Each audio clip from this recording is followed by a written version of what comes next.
Halo semuanya, kembali bersama kami. Tanpa berlama-lama, kita langsung saja ke ceritanya.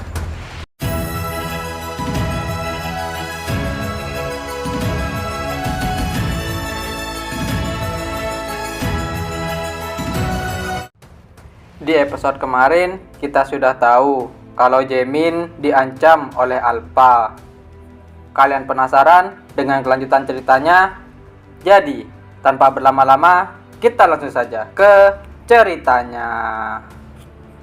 Kita diawali dengan Jaemin.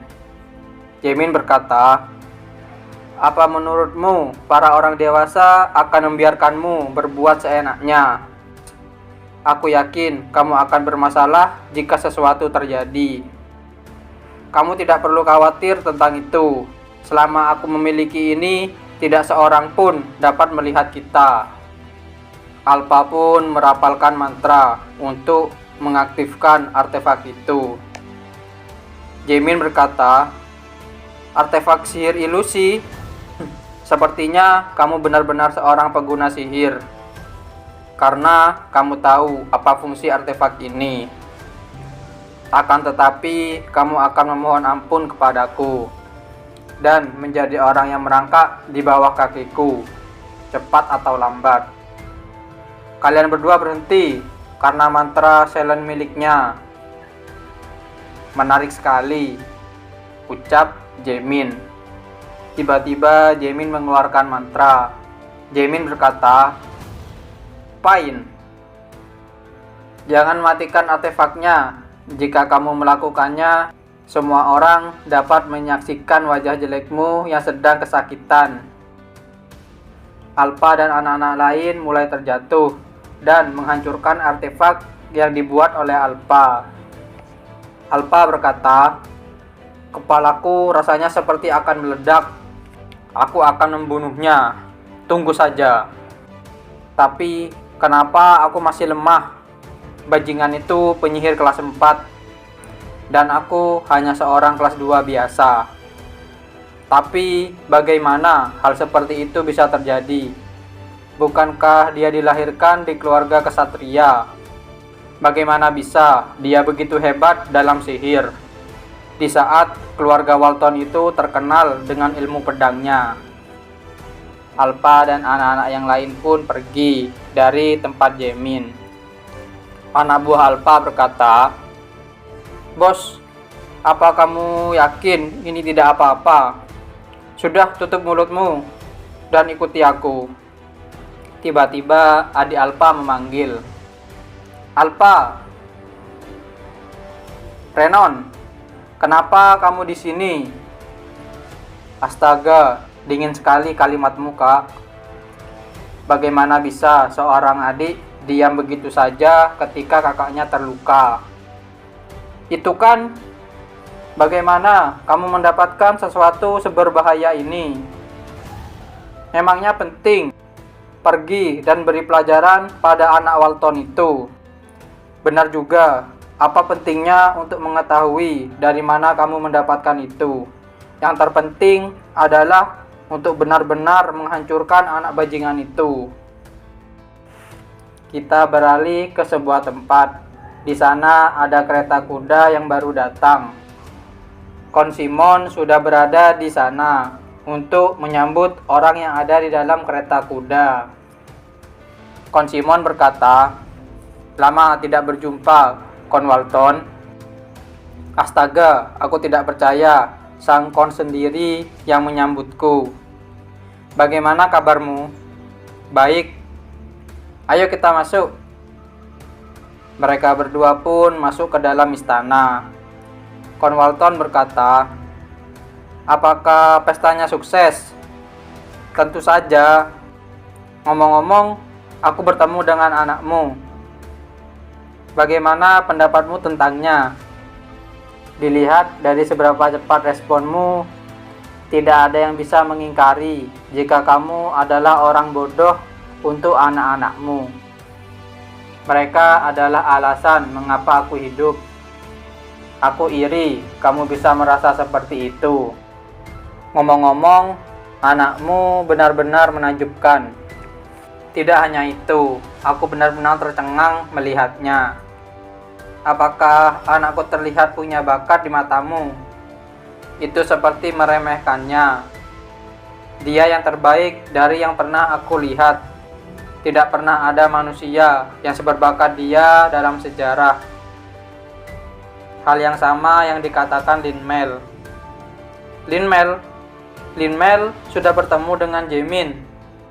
Jika seseorang lahir dengan bakat sihir seperti itu akan menguntungkan untuk dirinya dan juga bermanfaat bagi dunia. Menakjubkan sekali melihat seorang anak kecil memiliki master yang kuat seperti Lin Mel. Akan tetapi Lin Mel menolaknya. Itu bisa dimengerti. Anak itu merupakan jenius yang tidak ada tandingannya. Dan aku yakin dia sendiri yang akan membangkitkan potensi dalam dirinya dan menantang dirinya untuk menjadi legenda sebagai penyihir kelas 9. Aku iri karena dia terlahir lebih berbakat dariku. Tapi di satu sisi, aku juga berharap untuk melihatnya sampai seberapa jauh kekuatan sihir supreme akan berkembang. Kita sebagai manusia itu terlalu lemah. Kita mungkin telah membangun umat yang hebat, tapi itu hanya dari pandangan kita saja. Dan dibandingkan dengan naga, elf, dan lainnya, sihir manusia terlalu lemah. Setidaknya ada bakat master pedang sepertimu. Tapi bagaimana jika penyihir kelas 9 lahir? Bahkan untuk naga yang merupakan pusatnya sihir tidak akan lagi menganggap enteng manusia. Mimpiku adalah agar manusia menjadi penguasa dunia ini. Tapi itu kesombongan. Tidak masalah jika kamu menganggapnya sebagai kesombongan. Kamu tahu sendiri tentang sejarah yang terlupakan dan terhapus. Sebuah rahasia yang hanya sedikit orang saja yang tahu. Sekitar 10.000 tahun yang lalu, sebuah kejadian yang menghancurkan seluruh sejarah itu tidak dibagikan kepada manusia.